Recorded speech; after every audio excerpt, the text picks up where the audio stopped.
Hello everyone, welcome back to your YouTube channel for creative studies. आज इस session के माध्यम से हम लोग देखेंगे BHIE 141 चीन का इतिहास के बारे में देखेंगे। आज जो है BHIE 141 का फर्स्ट क्लास है, जिसमें हम लोग देखेंगे इकाई नंबर 1 चैप्टर नंबर फर्स्ट, जिसका नाम है चीन एक ऐतिहासिक परिप्रेक्ष्य। इस सेशन में जो है चीन का ऐतिहासिक परिप्रेक्ष्य के बारे में जानकारियाँ प्राप्त होगी। ओके, चलिए स्टार्ट करते हैं आज के सेशन को। जैसा कि इसमें देखिए टॉपिक्स ऐसे हैं, जिसका 1.2 में देखिए इसका चीन के बारे में बदलती समझ, चीन की जो बदलती समझ हो, चीन के बारे में हम लोग किस तरह से उसका समझ किस तरह से बदला हुआ उसके बारे में इस टॉपिक में जानेंगे। उसका चीन का ऐतिहासिक विकास, ये इंपॉर्टेंट हो सकता है 1.3 कि आपके बारे में पूछ सकता है कि चीन का ऐतिहासिक विकास किस तरह से हुआ, वो संक्षेप में वर्णन करें। उसके बाद आपको 1.4 ये मोस्ट इंपॉर्टेंट रहेगा, चीनी चिंतन का विकास और बौद्ध धर्म का प्रभाव। ये जो आपका हो सकता है कि आपके इस तरह से भी पूछ सकता है कि चीन में बौद्ध धर्म के प्रभाव का वर्णन करें या चीन के चिंतन का विकास पर टिप्पणी करें। इसमें देखिए इस टॉपिक्स में एक आपका क्वेश्चन आएगा, ये टॉपिक से एक क्वेश्चन है, बहुत ही ज़्यादा इंपॉर्टेंट है, आपका कन्फ्यूशियसवाद से रिलेटेड पूछे जाएंगे, जो मैं इस टॉपिक के अंतर्गत मैं बता दूंगा किस टाइप से क्वेश्चन पूछे जाते हैं। ओके, तो ये आपके जो है ना सॉल्व यानी कि असाइनमेंट के क्वेश्चन में भी पूछे गए हैं कन्फ्यूशियसवाद के बारे में। ओके, चलिए देखते हैं हम लोग इस सेशन में जो ये तीनों और टॉपिक्स को कवर करेंगे, बहुत ही इंपॉर्टेंट भी रहेगा, ठीक है ना। ये तीनों को हम लोग कवर करेंगे, यूनिट 1 में ये तीनों मोस्ट इंपॉर्टेंट है। चलिए देखते हैं, सबसे पहले हम लोग 1.2 में क्या कहता है, चीन के बारे में बदलती समझ के बारे में हम लोग देखते हैं इस सेशन में। देखिए यहाँ से आप सभी देख सकते हैं चीन के बारे में बदलती समझ, यहाँ से आप सभी देखिए, ध्यानपूर्वक सुनिए। देखिए कुछ समय पहले तक चीन के आधुनिक इतिहास के बारे में हमारी अधिकांश समझ 19वीं और 20वीं सदी की शुरुआत में चीन के पश्चिमी लोगों के वर्णनों से प्रभावित रही है। यानी कि कुछ बताया जा रहा है, चीन के बारे में बताया जा रहा है कि चीन के जो है आधुनिक इतिहास के बारे में हम लोग अब भी कुछ वर्ष पहले ही इसके बारे में जानकारियाँ प्राप्त हुई है, वो भी 19वीं शताब्दी के शुरुआती दौर पर या 20वीं शताब्दी की शुरुआत में। वो भी इस तरह से हम लोग को जानकारी प्राप्त हुई कि चीनी देश के जो भी पश्चिमी भाग के देश हैं उन्होंने वर्णन किया, उसके माध्यम से हम लोग चीन के बारे में, उनकी आधुनिक स्थिति के बारे में, आधुनिक इतिहास के बारे में जान पाए हैं।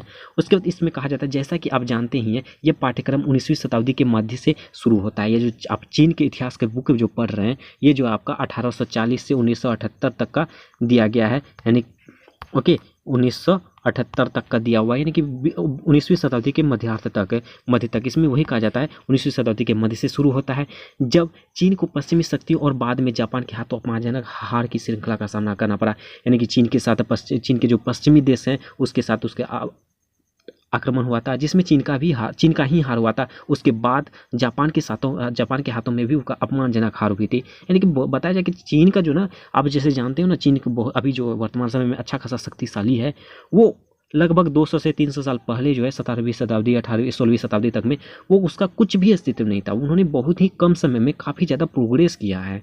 ओके, ये जो है देखिए 19वीं शताब्दी तक शुरुआत में इसकी जानकारियाँ ही हम लोग को प्राप्त हुई है। इससे पहले जो इसका कोई अस्तित्व नहीं था, पश्चिमी देश के लोग जाके उस पर आक्रमण कर देते तो वो भी जीत जाते थे, जापान के लोग भी उस पर उसको हराया हुआ है। ओके, उसके बाद इसके बाद के दशकों के लिए चीन के बारे में पश्चिमी वर्णन के लिए दिखाने के लिए चिंतित थे कि पश्चिम द्वारा चीन पर हमला ऐतिहासिक रूप से क्यों अपरिहार्य या तर्कसंगत था। ये जो चिंतित होकर बताते हैं पश्चिमी देश कि पश्चिम द्वारा चीन पर हमला जो हुआ था वो ऐतिहासिक रूप से क्यों अपरिहार्य यानी कि तर्कसंगत था। अरे पश्चिमी देश और चीन के बीच में जो आक्रमण हुआ था, हमला हुआ था, वो ऐतिहासिक रूप से क्यों है। उसके बाद 20वीं सदी की शुरुआत में शाही चीन की हार और पतन पहले से ही ज्ञात निष्कर्ष था। यानी कि 20वीं शताब्दी की शुरुआत में जो है चीन और पश्चिमी देशों के जो है वो आक्रमण हुआ था, वो पहले ही निर्णय लिया गया था कि इसमें चीन की हार होगी, इसका चीन का पतन होगा, यानी कि फिक्स पहले ही हो गया था। ओके, उसके बाद कहा चीन पश्चिम और पर्याप्त रूप से प्रति उत्तर देने और आधुनिकीकरण करने में क्यों विफल रहा। यानी कि चीन जो है पश्चिमी को पर्याप्त रूप से उसका उत्तर मुंह तो जवाब नहीं दे पा रहा था, उसके बाद आधुनिकीकरण क्यों नहीं कर पा रहा था, क्यों विफल रहा था ये चीन के बारे में। ओके, उसके बाद ये सभी चिंतित थे। उसके बाद है क्यों 20वीं सदी के मध्य में चीन साम्यवाद से हार गया था। यानी कि क्यों 20वीं शताब्दी में चीन जो है सामाजिक सुधार की जो सिद्धांत होती है उससे क्यों हार गया था। तो ये सभी चिंतित की बात है। ये चीन की ऐतिहासिक परिप्रेक्ष्य में जो है चीन की ऐतिहासिक बदलती समझ के बारे में बताया जा रहा है। उसके बाद आगे कहा जाता है इसका नतीजा यह हुआ कि लंबे समय तक चीन पर पश्चिमी विद्वता ने पारंपरिक चीनी समाज और राज्य की संकीर्ण और अपरिवर्तनशील प्रकृति पर जोर दिया। इसका यह निष्कर्ष हुआ, यह नतीजा निकला कि जो लंबे समय तक चीन पर जो पश्चिमी देशों ने, पश्चिमी विद्वताओं ने काफ़ी ज़्यादा इस पर आक्रमण किया था, संकीर्ण किया था, इस पर काफ़ी ज़्यादा अपरिवर्तनशील प्रकृति पर काफ़ी ज़्यादा जोर दे दिया था। और इनके कारण ये कहा गया कि चीन स्वयं को बाहरी दुनिया के लिए आधुनिक युग की चुनौतियों का सामना करने के लिए सुधारों को आरंभ करने में असमर्थ रहा। यानी होता है ना कि अगर कोई आप पर लगातार आक्रमण करे बाहरी दुनिया का, आप जो ना आप भी सब देश चाहेगा कि नहीं मैं भी आधुनिकरण हूँ, मुझे भी सारे देश जाने, मैं भी प्रोग्रेस करूँ, मैं भी उन्नति करूँ। लेकिन ये जो पश्चिमी देशों के जो ना उसके उस समय जो ना चीन के लिए काफ़ी ज़्यादा चुनौतियों का सामना करना पड़ रहा था। वो अपने देश को सही तरीके से सुधार नहीं कर पा रहा था, सुधारों का प्रारंभ नहीं कर पा रहा था, वो असमर्थ था उस समय। ठीक है, उसके बाद चीन की विफलता के विक्रांत से प्रेरित इसने शाही व्यवस्था और पारंपरिक संस्कृति की कमजोरी और अधोगति विशेषकर अंतिम राजवंश छिंग के तहत जोर दिया। ओके, उसके बाद इसके अलावा पश्चिमी वर्णनों में ने चीनी केंद्रवाद की अवधारणा को सामने रखा। इसके अलावा जो है पश्चिमी वर्णनों ने वहाँ चीनी के जो केंद्रवाद है उसके बारे में उसको सामने रखा, उसकी चर्चा की, उसके बारे में उसकी अवधारणा को सामने रखा। इस धारणा के अनुसार चीनियों का मानना था कि वे विश्व के केंद्र में थे, इसलिए उन्होंने अन्य लोगों और देशों को हेय दृष्टि से देखा। यानी पश्चिमी देशों का मानना था कि वो जो ना खुद को अपने आप को विश्व के केंद्र के रूप में मानते थे, इसलिए बाकी जो भी देश थे उसको जो ना नीच दृष्टिकोण से देखा कि नहीं ये तो कमजोरी है, चल ठीक, हाँ ये मतलब हेय दृष्टि से देखा। परिणाम स्वरूप यह अन्य देशों से सीखने और समान एवं संप्रभु राष्ट्रों की अवधारणा के आधार पर एक विश्व व्यवस्था के साथ जुड़ने के लिए तैयार नहीं थे। ये इसका परिणाम स्वरूप यह नतीजे यही हुआ, निष्कर्ष यही निकला कि अन्य देशों से सीखने के और समान एवं संप्रभु राष्ट्र राज्यों की अवधारणा के आधार पर जो है वो जो है एक दूसरे के लिए समान हो गया, संप्रभु हो गया। इस तरह से राज्यों की अवधारणा प्राप्त करने के लिए जो ना विश्व व्यवस्था के लिए जो ना वो जुड़ने के लिए तैयार नहीं थे। चीन जो उस समय उसका असमर्थ इन सभी चीज़ों से, जैसे उसका हो गया वो किसी तरह से वो सुधार आरंभ नहीं कर पा रहे थे, वो किसी तरीके से संप्रभु राष्ट्र राज्यों के साथ जो है ना वो समान तरीके से संप्रभु नहीं हो पा रहे थे, वो किसी भी चीज़ मतलब विश्व व्यवस्था के साथ वो जो है ना संबंध बनाने के लिए जुड़ने के लिए तैयार ही नहीं थे। उसके बाद हाल की विद्वता ने चीन के इतिहास को देखने के लिए असफलता की कथा के चश्मे से विशेष रूप से हाल की सदियों में देखने की खारिज कर दिया है। यानी कि हाल जो है रिसेंटली कुछ विद्वानों ने चीन का इतिहास को देखने के लिए असफलता की कथा के लिए, नहीं होता है कि चीन जो काफ़ी ज़्यादा असफल हुआ था उसकी असफलता के बारे में चश्मे से विशेष रूप से हाल की सदियों में वो देखने को खारिज कर दिया कि देखो अब भी चीन क्या है और पहले क्या था उसके बारे में चश्मा से देखो, ठीक है ना। उसके वास्तव में मौजूदा समय में विद्वान चीन के अतीत और इसकी परंपराओं पर दृष्टिपात करके हाल के दशकों में चीन अभूतपूर्व उत्थान की व्याख्या करने में ज़्यादा रुचि दिखाते हैं। वो अभी वास्तव में जो है मौजूदा समय में जो वर्तमान समय में जो उसके विद्वान हैं चीन के बारे में जो है चीन के अतीत के बारे में, इतिहास के बारे में, उसकी कल्चर के बारे में, उसकी परंपरा के बारे में, उसके नीतिगत के बारे में इसको दृष्टिपात करके जो है ना रिसेंटली के दशकों के चीन में काफ़ी ज़्यादा बदलाव किया, काफ़ी ज़्यादा रुचि दिखाने के लिए तैयार हो गए हैं। उसके कम से कम 19वीं सदी में चीन के अपकर्ष और पतन को अधिक प्रमुखता देने को गलत मानते हैं। अब जो है ना जो भी विद्वान इसके बारे में जानते हैं, इसके बारे में पढ़ते हैं, इसके बारे में जानकारियाँ प्राप्त करती हैं, वो सभी ये बताते हैं कि चीन की जो असफलता में काफ़ी मतलब गलत असफलता के बारे में जो बताया जाता है वो गलत मानते हैं। ओके, उसके बाद आगे कहा जाता है परिप्रेक्ष्य में बदलाव। एक दिलचस्प मामला यह भी है कि आधुनिक चीन की शुरुआत कब मानी जाए। यानी कि इतिहास के बारे में बताया जा रहा है कि आधुनिक इतिहास के बारे में हम लोग कब से माने। होता है ना कि आपका जो है बौद्ध धर्म का ही स्थापना कब हुई तो उसका होता है ना कि एक इतना ईस्वी से माना जाता है ये वो। उसी तरह से चीन के बारे में वो आधुनिक चीन कब से माना जाता है, 19वीं शताब्दी, 20वीं शताब्दी, इसके बारे में कहा जाता है। देखिए इसमें कहा जाता है कि आधुनिक चीनी इतिहास पर अनेक पाठ्यक्रम जिनमें से एक यह भी शामिल है 19वीं सदी के मध्य में अफीम युद्धों से शुरू होते हैं, क्योंकि वह माना जाता था कि पश्चिमी शक्तियों के हाथों पराजय से मिले बाहरी आघात ने चीन में आधुनिकरण की प्रक्रिया को गति प्रदान की। देखिए चीन में जो ना एक युद्ध होता है अफीम युद्ध, ठीक है, इसको याद रखना। अफीम युद्ध ये 19वीं शताब्दी के मध्यार्ध में होता है, यानी कि ये जो 1839 ईस्वी में होता है। 1839 से 1860 ईस्वी तक चलता है ये अफीम युद्ध। ये चीन में ये जो अफीम युद्ध के बारे में यूनिट 2 में दिया गया है, इसको हम लोग यूनिट 2 में बेहतरीन तरीके से जानेंगे अफीम युद्ध के बारे में। ठीक, इसमें मैं थोड़ा सा बता दे रहा हूँ। अफीम युद्ध जो है ना 1839 से 1860 ईस्वी तक चला था। ये जो है चीन में जो है ना 19वीं शताब्दी के मध्य में हुआ था, यानी कि 1839 नहीं 1840 1850 के आसपास हुआ था। तो वही है कि 19वीं शताब्दी के मध्य में हुई थी अफीम युद्ध। तो इसलिए कहा जाता है अफीम युद्ध जब हुआ था उस समय जो है ना पश्चिमी शक्तियाँ का जो हाथों काफ़ी पराजय हुए थी। उसके बाद चीनी का आधुनिकरण तभी से, यानी कि अफीम युद्ध होने के बाद से जो है ये प्रोग्रेस करने लगा, इसकी गति प्रदान करने लगी। चीन जो है ना आधुनिकरण होने लगा। ये इसीलिए बताया जा रहा है चीन का आधुनिक चीन जो है की शुरुआत अफीम युद्ध से शुरू होती है। ओके। हालांकि अर्थव्यवस्था के व्यवसायीकरण, शहरीकरण, साक्षरता के प्रसार, तकनीकी विकास, इसी तरह के प्रक्रियाओं के अध्ययन के आधार पर विद्वान अब आधुनिक चीन की शुरुआत 17वीं सदी के मध्य में छिंग काल से 16वीं शताब्दी और 17वीं शताब्दी में मिंग छिंग संक्रमण या 11वीं और 12वीं शताब्दी के इर्द गिर्द और अधिक पहले सुंग काल से मानने की ओर परिवर्तित हो रहे हैं। मतलब ये हालांकि जो ना ये इसकी इकोनॉमिक्स हो गया, व्यवसायीकरण हो गया, शहरीकरण हो गया, उसकी साक्षरता हो गया, ये सभी तकनीकी का विकास करने के लिए जो वहाँ कई सारे वंश भी तैयार हुए, जैसे कि 17वीं शताब्दी में जो छिंग काल ये राजवंश है, छिंग राजवंश। उसके बाद 16वीं शताब्दी में ये जो देखिए याद रखना थोड़ा सा, ये 17वीं शताब्दी में छिंग राजवंश, उसके बाद 16वीं शताब्दी में जो ना मिंग छिंग संक्रमण का, उसके बाद 11वीं 12वीं शताब्दी के इर्द गिर्द जो आपस में एक पहले सुंग काल के रूप में मानने के लिए प्रवृत्त हुआ, यानी कि काल के रूप में वो जो राजवंश के रूप में वो प्रवृत्त हुआ। और दूसरे शब्दों में पश्चिम द्वारा चीन पर हमले से पहले चीन में ऐसी आंतरिक प्रक्रियाएं चल रही थी जिनका सादृश्यता प्रारंभिक आधुनिक यूरोप से था, यानी चीन का जो है ना उस समय पश्चिम द्वारा इस तरह से चीन पर हमले हो रहे थे जिससे कि मानो कि वो जो ना सादृश्यता रूप से यूरोप से हो रही थी। ओके। उसके बाद कहा जाता है अंत में यह धारणा कि चीन और चीनी लोग गैर चीनी लोगों के प्रति तिरस्कारपूर्ण रवैया रखते थे, यानी कि यह धारणा यह पता चलता है कि चीन और चीनी लोग जो है गैर चीनी जो बाकी चीन के अलावा जो है जो भी लोग हैं उसको जो ना अलग तरीके से देखते हैं, वो अलग तरीके से उसको रखते हैं और स्वयं और को बाहरी दुनिया से पृथक रखने की कोशिश करते हैं। वो जो खुद को चीनी लोग जो भी हैं वो खुद को बाहरी दुनिया से, बाहरी देशों से वो अलग रखने की कोशिश करते हैं। ओके। अब विश्वसनीय माना जाता है, और विश्वसनीय जो ना अभी जो ना विश्वसनीय नहीं माना जाता। उसके बाद अपनी लंबी सभ्यता के क्रम में चीन ने अनेक दिशाओं के प्रभावों को अवशोषित किया है। ओके।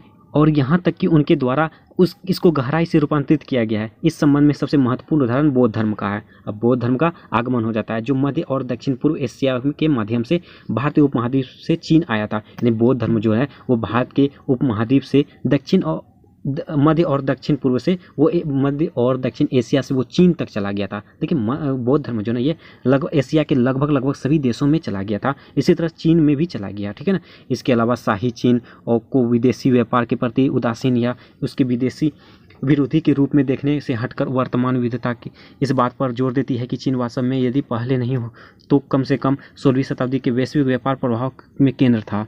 तो ये सब चीज़ें हैं उसके बारे में बताया जा रहा है, ठीक है ना।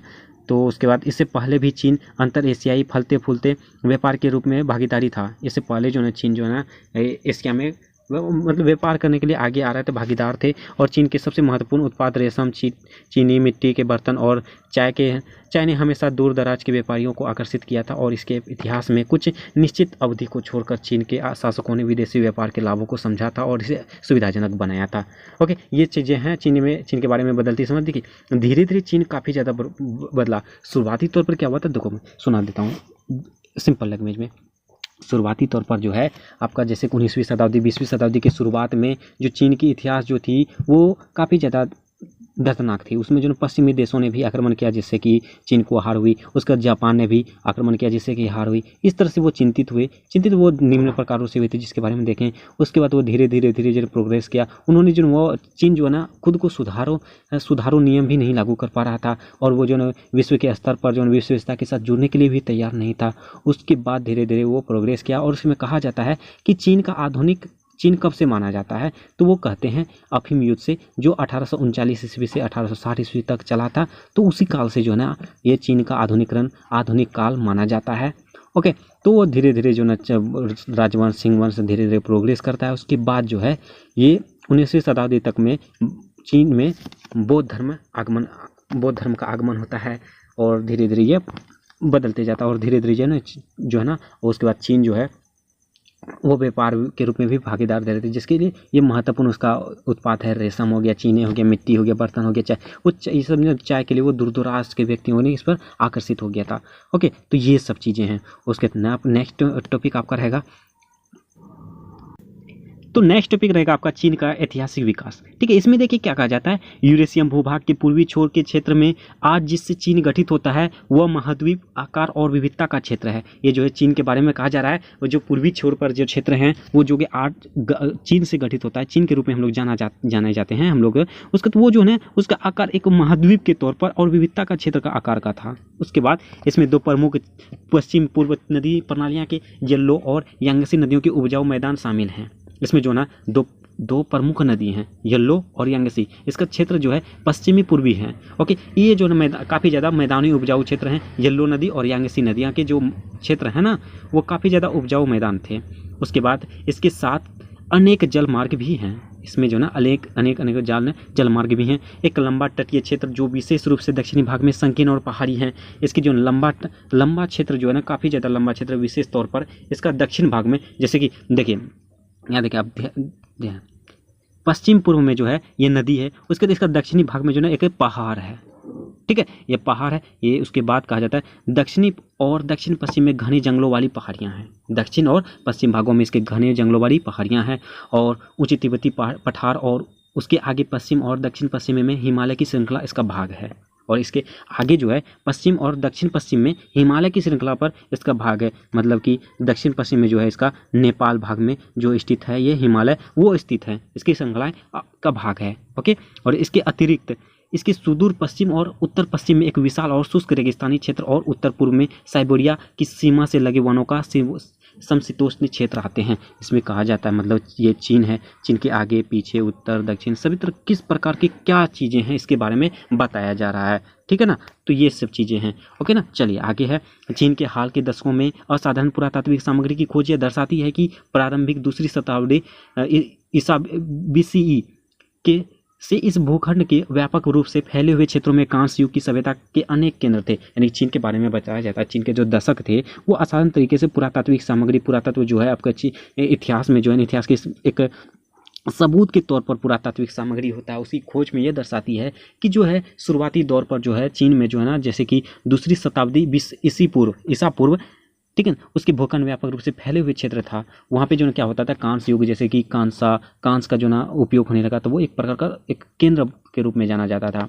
उसके बाद यद्यपि वे एक दूसरे पर परस्पर प्रभाव डालते थे या जो है ना एक दूसरे पर काफ़ी ज़्यादा प्रभाव भी डालते थे और उनमें कुछ सामान्य विशेषताएं साझा थी, जैसे कि कांस्य ढलाई की अत्यधिक परिष्कृत प्रक्रिया वे अनेक मामलों में एक दूसरे से काफ़ी अलग थी। ये जो है ना वहाँ पे जो है ना कांस्य की ढलाई और परिष्कृत प्रक्रिया जो है ना अनेक मामलों से एक दूसरे से काफ़ी अलग थी। ये जो है वहाँ के जो ना ये जो भी चीज़ें हैं, जो भी स्थल थे, और उसमें वहाँ जो कहीं कहीं जो ना कांस्य ढलाई होती थी तो कहीं नहीं होती थी। इस प्रकार के मामलों में जो दोनों काफ़ी ज़्यादा भिन्नताएं थी।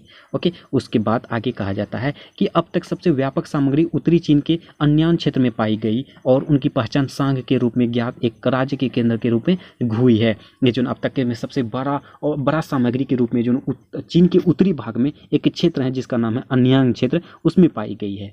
और इनकी पहचान जो हम लोग सोंग के रूप में ज्ञात करते हैं, सोंग के रूप में एक राज्य के केंद्र के रूप में हुई थी। किसका? अन्योन क्षेत्र जो है चीन के उत्तरी भागों में स्थित थी, उसको हम लोग जो है ना सांग के रूप में जानते हैं। ओके, उसके बाद पुरातात्विक साक्ष्य स्पष्ट रूप से एक स्त्रीकृत समाज और एक धर्म शासित राज्य को दर्शाते हैं जिसके अंत नियंत्रण में विशाल श्रम शक्ति थी। ये पुरातात्विक साक्ष्य जो है, देखिए पुरातात्विक क्या होता है, जैसे कि आपका अभिलेख हो गया, पुरातात्विक साक्ष्य हो गया, ये मोहरे होंगे, ये सब जो है इससे क्या होता है, इससे इतिहास के बारे में जानकारी हमें प्राप्त होती है। तो उसके माध्यम से ये कहा जाता है यहाँ की समाज और एक धर्म शासित राज्य को दर्शाते हैं। यहाँ के जो है समाज, सोसाइटी और जो है धर्म जो है एक प्रकार का इसका क्षेत्र को दर्शाती है। और इसके नियंत्रण को नियंत्रण करने के लिए जो विशाल श्रम शक्ति थी जो इसका नियंत्रण करे, समाज में और धर्म के से रिलेटेड जो भी नियंत्रण होती थी, इसके लिए एक विशाल बहुत ही बड़ा श्रम शक्ति की निहित था। सबसे महत्वपूर्ण है कि वह दर्शाते हैं कि लोगों ने इस समय एक लिखित भाषा को स्पष्ट रूप से विकसित कर दिया था।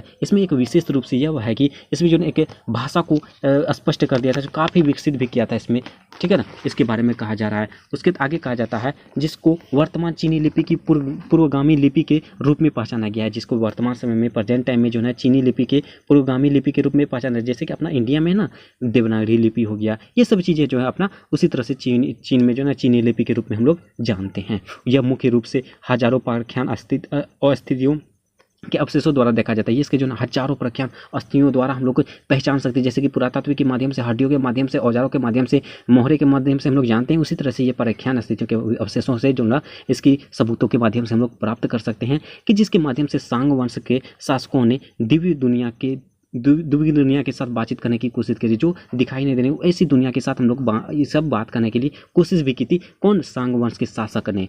ठीक है, सांग वंश के शासक ने किया था। देखिए सांग वंश कौन थे? सांग वंश जिसको जो है यहाँ के जो है आपका अन्य क्षेत्र वालों के में जो है जाना जाता था, उसको सांग रूप के जाने जाते थे, उसको वे। ओके, उसके आगे कहा जाता है दूसरी शताब्दी BCE के अंत में सांग शासकों को उन लोगों द्वारा पराजित कर दिया गया जिन्होंने जोऊ राजवंश की स्थापना की थी। यानी कि सांग वंश की जो है ना उसको पराजित किसने किया था? जिन्होंने जोऊ राजवंश की स्थापना की थी। ओके, ये कब की बात है? दूसरी शताब्दी BC मतलब ईसा पूर्व में।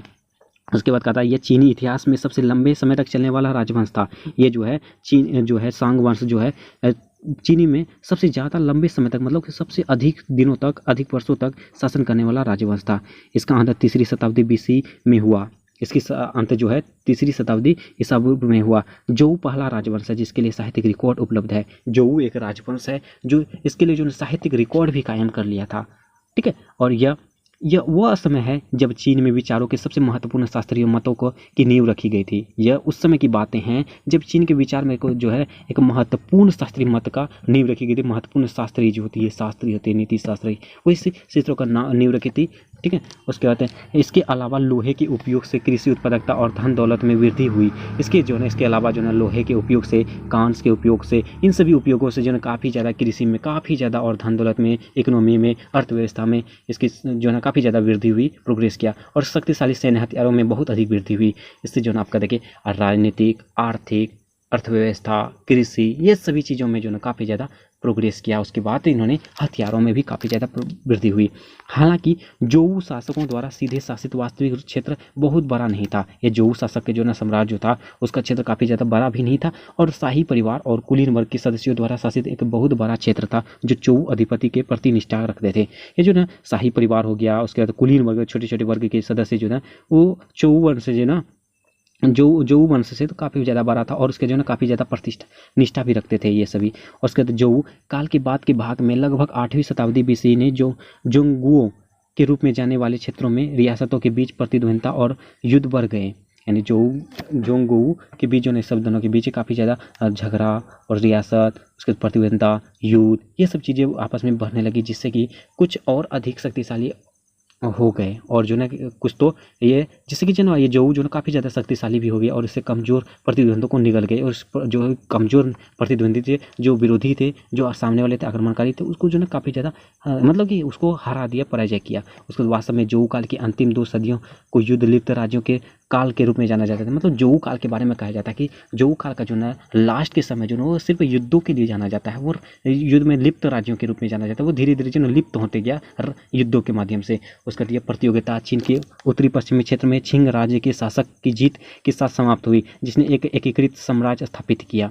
और 221 BCE में स्वयं को चीन का पहला सम्राट छिन शिहु आंग्री घोषित किया। मतलब जोऊ वंश के बाद जो है छिंग राजवंश आया। छिंग राजवंश जो है ना जोऊ वंश का समाप्त करके, पर्दाफाश करके, उसके जो है ना उसके बाद 221 BC ईस्वी में छिंग वंश जो है वो चीन के अस्तित्व में आया। और छिंग वंश का प्रथम शासक जो है शिहु आंग्री बना।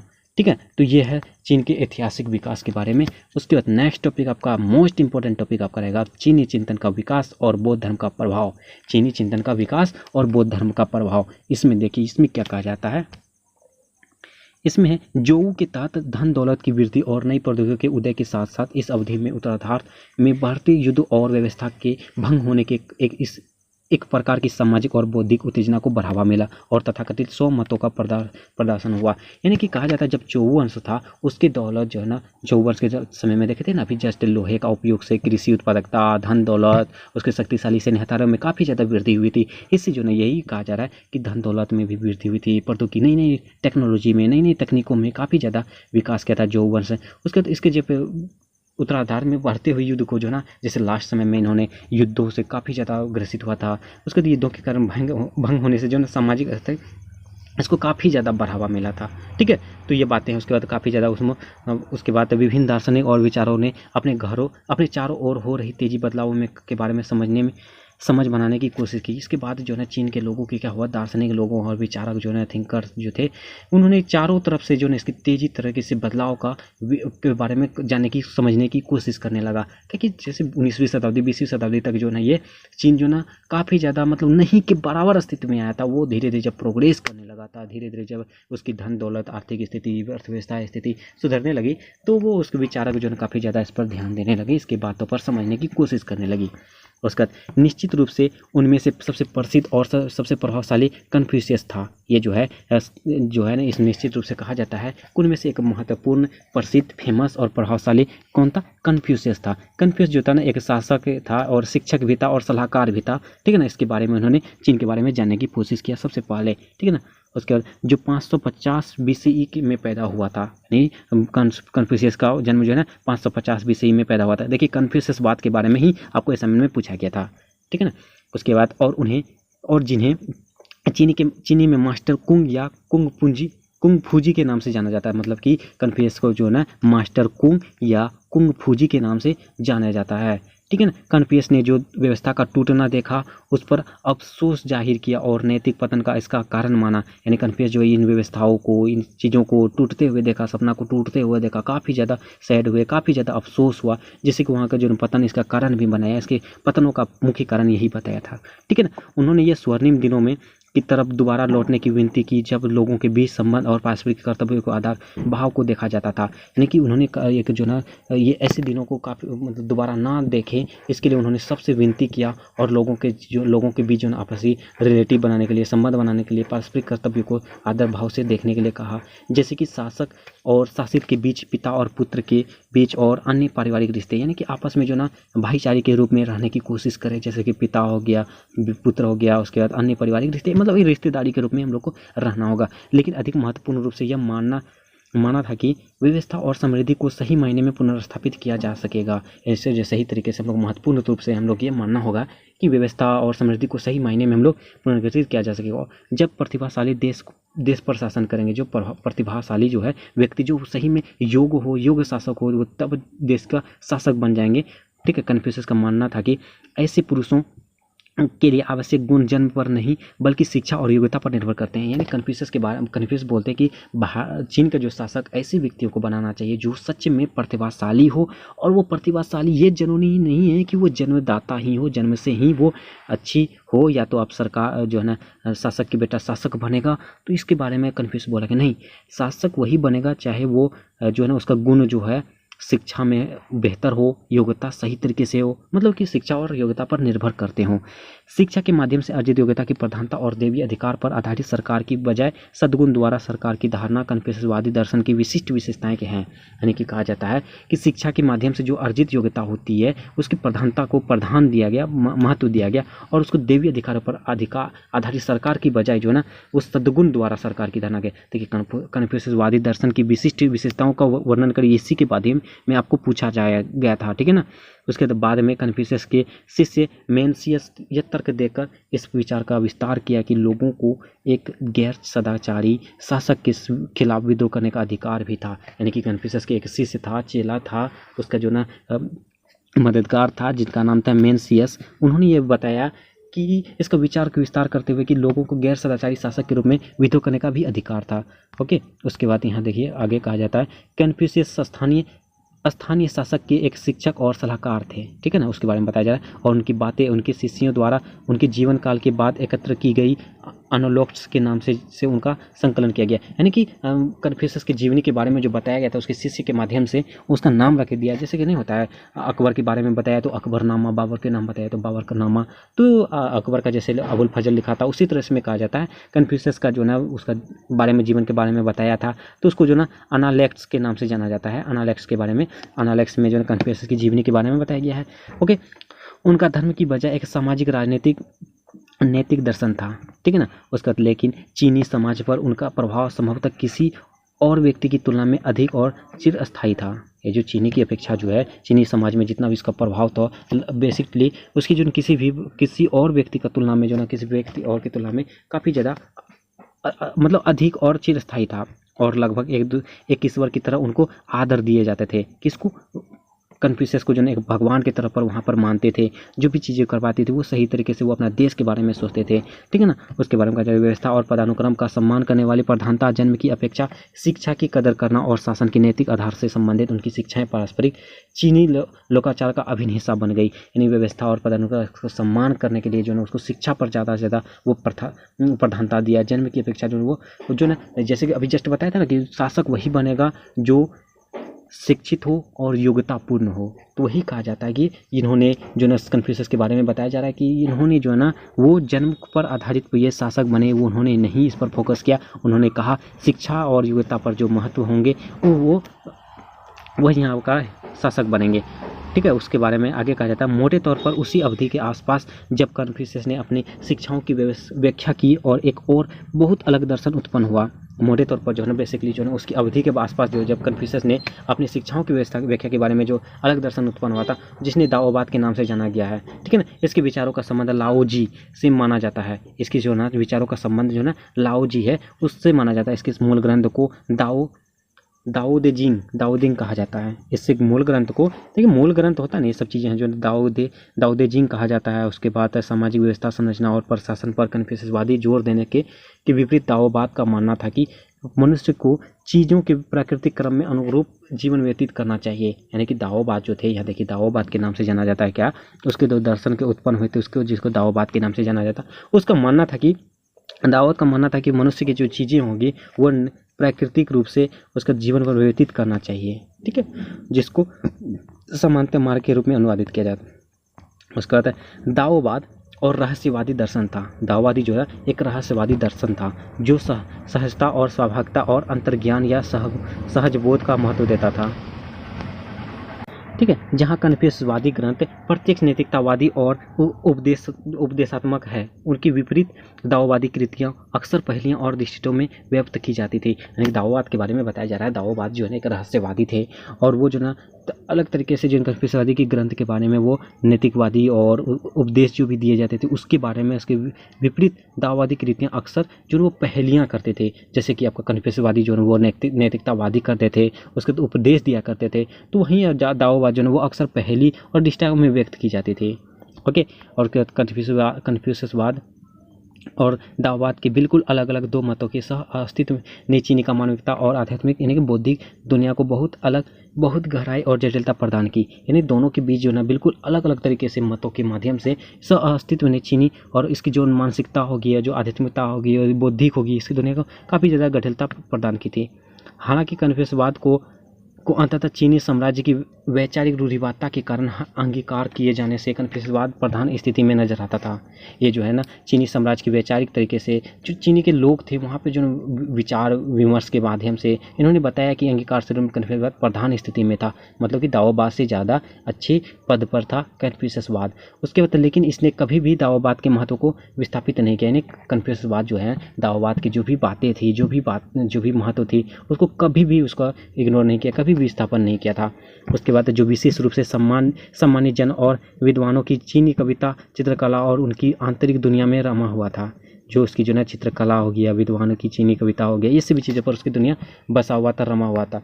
उसके बाद एक विशेषता जो कन्फ्यूशियसवाद और दाओवाद के दर्शनों में समान थी। एक विशेषता ऐसा था जो कन्फ्यूशियसवाद और दाओवाद एक दोनों में एक दूसरे का दर्शन जो है समान थी, बराबर थी, इक्वल थी, मिलता जुलता थी। वो यह थे कि वे मृत्यु के बाद जीवन या ईश्वर का लेकर बहुत चिंतित नहीं थे। यानी कि दोनों जो थे मृत्यु होने के बाद जो है वो जीवन या ईश्वर के बारे में ज़्यादा नहीं सोचते थे, वो ज़्यादा अफसोस भी नहीं करते थे। इस तत्व को चीनी विश्वास प्रणाली में बौद्ध धर्म के द्वारा प्रस्तावित किया गया था। ये जो बौद्ध धर्म के माध्यम से, जैसे बौद्ध धर्म का है ना उपदेश कि मृत्यु होने के बाद क्या लेके जाएगा, तो वही बातें हैं जो मुख्य रूप से 3री शताब्दी ईस्वी के आसपास में चीन में प्रवेश हुआ था। जो बौद्ध धर्म जो है धीरे धीरे 3री शताब्दी ईस्वी पूर्व में जो ना सी तक में वो चीन में भी प्रवेश कर लिया था। पहली 2 शताब्दियों जिनमें बौद्ध धर्म द्वारा चीन में अनेक अनुयायियों को हासिल करना शुरू किया था, जो एकीकृत साम्राज्य से टूटने और उत्तरी चीन पर विभिन्न खानाबदोश लोगों के आक्रमण के फलस्वरूप सामाजिक और राजनीतिक विश्रामित काल का माना जाता था। यानी पहली 2 दशक, जैसे ये 3री शताब्दी तक आया, पहली 2 दशक जो ना यहाँ पे दो बौद्ध धर्म के अनुयायियों के द्वारा हासिल किया गया था। यानी कि अनुयायियाँ होती हैं, उसकी जो संरक्षक होती है, उसके जो बौद्ध धर्म के जो मानने वाले थे, उसके जो है चेला चरकुट, वो उन्होंने यहाँ पर आया था और उन्होंने सब कुछ बता रहा था। उसके माध्यम से चीन में सब कुछ चल रही थी, ठीक है ना। ये संभव है कि इन परिस्थितियों में अनेक लोगों को जीवन के अर्थ और व्यक्ति द्वारा पवित्र नैतिक जीवन का अनुसरण करने से लेकर सवाल उठाने के लिए प्रेरित किया। इसके माध्यम से कहा जाता है ये संभव हो गया, ये पॉसिबल हो गया कि उसकी परिस्थिति, उसकी सिचुएशन जैसे जो है अनेक लोगों को जीवन के अर्थ, जीवन क्या है उसके बारे में, उसके अपने व्यक्तित्व द्वारा जो है पवित्र नैतिक जीवन का भी अनुसरण करने का काफ़ी ज़्यादा प्रेरित किया, ठीक है। तो ये सब चीज़ें हैं। उसके बाद बौद्ध धर्म ने इनमें से कुछ सवालों के जवाब दिए। बौद्ध धर्म का जो स्वरूप चीन में प्रधान था वो महायान बौद्ध धर्म का था। यानी बौद्ध धर्म के बारे में बताया जा रहा है। बौद्ध धर्म का 2 अनुयायी था ना, 2 विशेषता, एक बौद्ध धर्म के महायान और हीनयान। तो उसके बारे में कहा जाता है यह चीन में जो ना महायान बौद्ध धर्म का था। इसके रंगीन अनुष्ठानों और दंत कथाओं और बुद्ध और बौद्धिक तत्वों और छोटे देवताओं की आराधना का व्यवहार चीनी आध्यात्मिक जीवन में एक नया आयाम और समृद्धि जोड़ता है। इसके बारे में बौद्धिक तत्वों, बौद्ध धर्म के जो तत्व थे, उसके छोटे छोटे जो देवता थे, उसके जो ना आराधना का व्यवहार चीनी आध्यात्मिक जीवन पर एक नया आयाम को जोड़ता है। ऐसे समय में जब शाही व्यवस्था, ठीक है, ऐसे समय जब शाही व्यवस्था ध्वस्त हो गई थी, तब बौद्ध संघ और या मठों की व्यवस्था ने कल्याणकारी उपायों को अंजाम दिया, जिससे कि इसे उस समय बौद्ध धर्म के लिए अनुयायियों को प्राप्त करने में मदद मिली। तो ये बातें हैं, ठीक है ना। तो इसी के बारे में कहा गया बौद्ध धर्म तांगयुंग के बारे में, बस यही बातें हैं, ठीक है ना। तो ये चीज़ें हैं।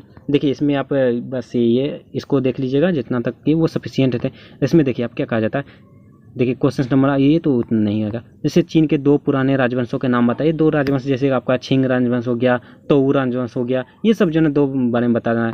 उसका देखिए चीनी लोगों की 3 प्रमुख विश्वास प्रणालियाँ क्या थी, इसके बारे में अभी देख लिए। उसके बाद कन्फ्यूशियसवादी दर्शन, ये देखिए ये इंपॉर्टेंट है। मैंने यही इसी को दिखाने के लिए मैंने बोल रहा था तब से। कन्फ्यूशियसवादी दर्शन के प्रमुख तत्वों का पहचानिए, यानी उसको लिखिए। ये आपको असाइनमेंट में भी पूछा गया था, ठीक है। कन्फ्यूशियस के बारे में जैसे हम लोग 1.4 में देखें तो उसको लिखना है, ओके ना। तो बस आज के सेशन में यही रहने देंगे। जो मैंने बोला था कि यूनिट 1 में जो ये इम्पोर्टेंट है उसको हम लोग देख चुके हैं, और बहुत ही जल्द यूनिट 2 को हम लोग लाएंगे। जो भी चैनल में न्यू है प्लीज़ चैनल को सब्सक्राइब कर लीजिएगा, बेल आइकन को जरूर हिट कीजिएगा, और वीडियो पसंद है तो लाइक कीजिए, और कमेंट के मैसेज जो भी दिक्कत हो कमेंट कीजिए, और अपने दोस्तों को भी शेयर कीजिए। चलिए मिलते हैं नेक्स्ट सेशन में, तब तक के लिए थैंक यू।